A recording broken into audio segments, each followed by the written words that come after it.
ಉತ್ತರ ಕರ್ನಾಟಕದ ಒಂದು ಚಿಕ್ಕ ಒಂದು ಊರಿನಿಂದ ಬಂದಂತವ್ರು ನೀವು. ಇಲ್ಲಿ ತನಕ ನೀವು ಅಂದ್ರೆ ನಿಮ್ಮ ಆರ್ಥಿಕ ಪರಿಸ್ಥಿತಿನ ನೀವು ಇಷ್ಟರ ಮಟ್ಟಿಗೆ ಸಬಲ ಮಾಡ್ಕೊಂಡಿದ್ದೀರಾ ಅಂತಂದ್ರೆ ನಿಮ್ಮ ಪ್ರಯತ್ನ ಬಹಳಷ್ಟು ಇರುತ್ತೆ.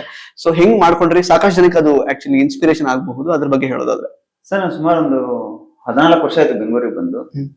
ಬೆಂಗಳೂರಿಗೆ ಬರ್ಬೇಕಾದ್ರೆ ಮನೆಯಲ್ಲಿ ಹೇಳ್ದೆ ಕೇಳದೆ ಮನೆ ಬಿಟ್ಟು ಓಡ್ ಬಂದು ನಾನು. ಏನೋ ಒಂದ್ ಮಾಡ್ಬೇಕು, ಏನೋ ಒಂದ್ ಕೆಲಸ ನೋಡ್ಕೊಂಡು ಕೆಲಸ ಮಾಡೋಣ ಅಂತ ಬೆಂಗಳೂರಿಗೆ ಬಂದಿದ್ದೆ. ಅದ್ರ ಮಧ್ಯದಲ್ಲಿ ನನಗೆ ಸುಮಾರು ಕಡೆ ಕಂಪ್ನಿಯಲ್ಲಿ ಕೆಲಸ ಮಾಡ್ತೀನಿ. ಅದಾದ್ಮೇಲೆ ನನಗೆ ರಾಷ್ಟ್ರೀಯ ಸ್ವಯಂ ಸೇವಕ ಸಂಘ ಪರಿಚಯ ಆಗುತ್ತೆ.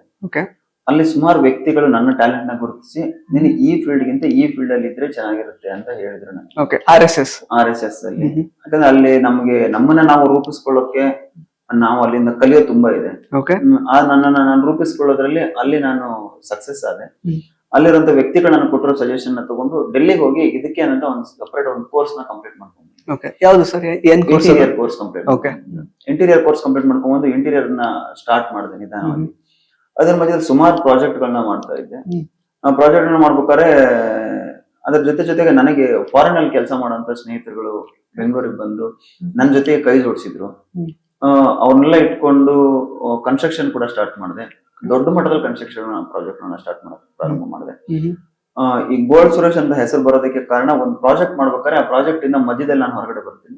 ಯಾಕಂದ್ರೆ ಓನರ್ ಹೇಳ್ತಾರೆ, ನಮ್ಗೆ ಸಾಕು ಸುರೇಶ್, ಈ ಬಜೆಟ್ ಜಾಸ್ತಿ ಆಗ್ತಾ ಇದೆ ನಿಮ್ದು, ನಾವು ಕಮ್ಮಿ ಬಜೆಟ್ಗೆ ಬೇರೆಯವ್ರ ಕಡೆಯಿಂದ ಕೆಲಸ ಮಾಡಿಸ್ಕೊತೀವಿ ಅಂತ ಹೇಳ್ತಾರೆ.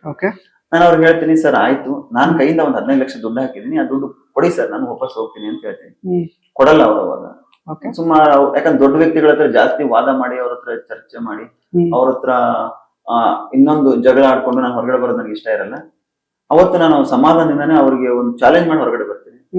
ಸರ್, ನೀವೇನ್ ಬೆಳೆದಿದ್ದೀರಾ, ನೀವೇನ್ ಇವತ್ತು ಇಷ್ಟು ಕೆಲಸ ಮಾಡ್ತಾ ಇದ್ರೆ, ಇಷ್ಟು ಜನ ಕೆಲ್ಸಕ್ಕೆ ಇಟ್ಕೊಂಡಿದ್ರ, ಅದಕ್ಕಿಂತ ಜಾಸ್ತಿನೇ ನಾನು ಮಾಡಿ ತೋರಿಸ್ತೀನಿ ಸರ್ ನನ್ನ ಜೀವನದಲ್ಲಿ. ನೀವು ಹಾಕೊಂಡಕ್ಕಿಂತ ಜಾಸ್ತಿ ಗೋಲ್ಡ್ ಹಾಕೋತೀನಿ, ಒಳ್ಳೊಳ್ಳೆ ಕಾರಲ್ಲಿ ತಿರ್ಗಾಡ್ತೀನಿ ನೋಡಿ ಸರ್ ಅಂತ ಹೇಳಿದ್ದೀನಿ. ಅದೇ ತರನೇ ಹೊರಗಡೆ ಬಂದು ಅದನ್ನೇ ನಾನು ಚಾಲೆಂಜ್ ಆಗಿ ಸ್ವೀಕರಿಸಿ ನನ್ನ ಜೀವನ ಸ್ಟಾರ್ಟ್ ಮಾಡಿದ್ದೆ ಸರ್. ಅಲ್ಲಿಂದ ಬರೀ ಸುರೇಶ್ ಗೋಲ್ಡ್ ಸುರೇಶ್ ಆದ್ರು. ಅದಾದ್ಮೇಲೆ ಸುಮಾರು ವರ್ಷ ಆದ್ಮೇಲೆ ಒಂದ್ಸಲ ಅವ್ರು ಹಾಸ್ಪಿಟಲ್ ಅಡ್ಮಿಟ್ ಆಗಿರ್ತಾರೆ.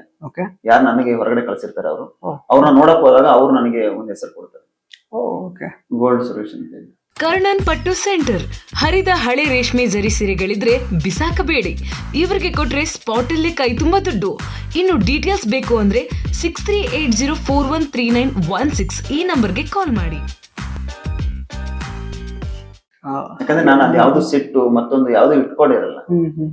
ಇಟ್ಕೊಳ್ದೆ ನಾನು ಅಲ್ಲಿ ಅವ್ರನ್ನ ವಾಪಸ್ ನೋಡಕ್ ಹೋಗಿರ್ತೀನಿ. ಅದು ಅವ್ರಿಗೆ ಬಹಳ ಇಷ್ಟ ಆಗತ್ತೆ. ಅವ್ರು ಮಾಡಿರುವಂತ ತಪ್ಪುಗಳು ಅವ್ರಿಗೆ ಅರಿವಾಗತ್ತೆ. ಆಮೇಲೆ ಅವಾಗ ನನಗೆ ಅವರು ಗೋಲ್ಡ್ ಸುರೇಶ್ ಅಂತ ಕರೀತಾರೆ ಫಸ್ಟ್. ಅದಾದ ನಂತರ ನಾನು ಅದನ್ನ ಬಂದು ನನ್ನ ಸ್ನೇಹಿತರ ಹತ್ರ ಶೇರ್ ಮಾಡ್ಕೋತೀನಿ. ಅವ್ರೆಲ್ಲರೂ ಮಾತ್ರ ನನ್ನನ್ನು ಪ್ರೀತಿಯಿಂದ ಗೋಲ್ಡು ಗೋಲ್ಡು ಗೋಲ್ಡು ಅಂತ ಕರೆಯಕ್ ಸ್ಟಾರ್ಟ್ ಮಾಡ್ತಾರೆ. ಅಲ್ಲಿಂದ ಸ್ಟಾರ್ಟ್ ಆಗಿತ್ತು ಸರ್ ಈ ಗೋಲ್ಡ್. ಸೊ ಮೈ ಮೇಲೆ ಹಾಕಿರೋದು ಮಾತ್ರ ಚಿನ್ನ ಅಲ್ಲ, ಮನಸ್ಸು ಕೂಡ ಚಿನ್ನದಂತ ಮನಸ್ಸು ಅನ್ನೋ ತರ ಅವ್ರು ಅದನ್ನೇ ಹೇಳಿ ಸರ್. ಆಕ್ಚುಲಿ ಅವತ್ ನೀನ್ ಹೇಳಿದ್ರೆ ನಾವು ಅರ್ಥ ಮಾಡ್ಕೊಳ್ಳೋ ತಪ್ಪು ತಿಳ್ಕೊಂಡು ನಿನ್ನನ್ನು ತಪ್ಪು ತಿಳ್ಕೊಂಡು ನಾವು ಹೊರಗಡೆ ಕಳ್ಸಿದ್ವಿ ಅಂತ ಹೇಳ್ತಾರೆ. ಅದಾದ್ಮೇಲೆ ನಾನು ಎಲ್ಲೋ ಒಂದ್ ಕಡೆಗೆ ಬಿಡು, ನಾನ್ ಬಂದಿದ್ದು ಅವ್ರು ನನಗೇನ್ ನಾನು ಹೊರಗಡೆ ಬಂದಿದ್ದೆ ಅದನ್ನ ನಾನು ಸಾಧನೆ ಮಾಡ್ಬಿಟ್ಟಿದ್ದೀನಿ ಸಾಕು ಅಂತ ನಾನು ಸುಮ್ಮನೆ ಹೇಳ್ತೀನಿ.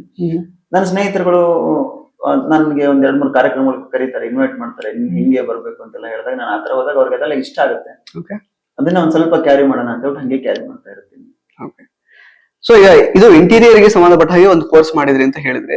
ಬಟ್ ನಿಮ್ ಊರಲ್ಲಿ ನೀವೇನ್ ಅಂದ್ರೆ ಅಕಾಡೆಮಿಕಲಿ ಏನ್ ಕಲ್ತಿದ್ರಿ ನೀವು? ಆಕ್ಚುಲಿ ಎಷ್ಟೋ ತನಕ ಓದಿದ್ರಿ? SSLC ಕಂಪ್ಲೀಟ್ ಮಾಡಿ PUC ಅಡ್ಮಿಷನ್ ಮಾಡಿ ಬೆಂಗಳೂರಿಗೆ ಬಂದ. ಬಟ್ ಅಂದ್ರೆ ಏನು ಇಂಥದೇ ಒಂದು ಗುರಿ ಅಂತ ಪರ್ಟಿಕ್ಯುಲರ್ ಆಗಿ ಇರ್ಲಿಲ್ಲ, ಬಟ್ ಹಣ ಸಂಪಾದನೆ ಮಾಡ್ಬೇಕು ಅನ್ನೋದು ತಲೆಯಲ್ಲಿ ಕಾಣ್ತಿದೆ ಸರ್ ಯಾವತ್ತು ಕೂಡ. ನಾನು ಏನೋ ಒಂದು ಉದ್ಯೋಗ ಮಾಡ್ಬೇಕು, ಏನೋ ಒಂದ್ 4 ದಿನ ಕೆಲಸ ಕೊಡ್ಬೇಕು ಸರ್. ಇವತ್ತು ಟಾಪ್ ಅಲ್ಲಿ ಇರುವಂತ ಎಲ್ಲಾ ಬಿಸ್ನೆಸ್ ಮ್ಯಾನ್ ಕೂಡ ಯಾರು ಕಲ್ತಿಲ್ಲ ಸರ್. ಯಾರು ಕೂಡ ಕಲಿದೇ ಇರೋರು ಬಿಸ್ನೆಸ್ ಮ್ಯಾನ್ ಗಳಾಗೋದು ಸರ್. ಯಾಕಂದ್ರೆ ಕಲ್ತನಿಗೆ ಒಂದೇ ವಿದ್ಯೆ ಆದ್ರೆ ಕಲಿದೇ ಇರೋ 1000 ವಿದ್ಯೆ. ಅವ್ರು ದುಡಿಯುವ ಕಲೆನ ಕಲ್ತ್ಬಿಟ್ಟಿರ್ತಾರೆ. ಹಾ ಸರ್, ಅದು ನನಗೆ ತುಂಬಾ ಚೆನ್ನಾಗಿ ಅರ್ಥಕೊಂಡ್ಬಿಟ್ಟಿದೆ. ನಾನು ಅದನ್ನ ಅದು ನನ್ನನ್ನ ಕೈ ಹಿಡಿದಿದ್ದು.